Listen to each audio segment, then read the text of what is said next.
Hi guys, welcome to my channel. Please like and subscribe for more videos.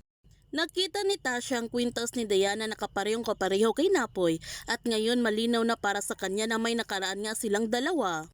Hinawakan ng mahigpit ni Beatrice si Manang Cleofe at tinanong niya ito kung ano ang kanilang sekreto ni Emil.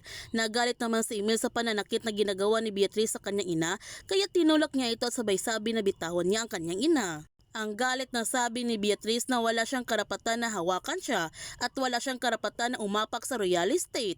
Ang sabi ni Emil na royalis din siya nito. Sobrang nagulat ang lahat sa kanilang nalaman na isa palang royalis si Emil.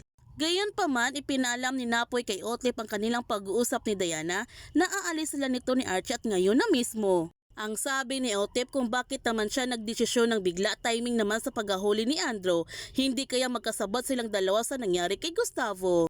Habang si Tasha, pinuntahan niya si Christoph at tinanong niya ito kung alam na ba niya na may relasyon sina Napoy at Diana. Sobrang nagulat si Christoph sa kanyang nalaman at makikita mo sa kanyang pagbumuka ang kanyang matinding galit. Matutuloy kaya ang pag-alis ni Napoy sa real estate na ngayon alam na ni Christoph na may nakaraan sila ni Diana? Yan ang ating abangan sa Royal Blood. Kung bago ka pa channel ko, don't forget to like, subscribe, ang click notification bell para palagi kang updated sa mga videos upload ko. Thank you for watching and God bless to everyone.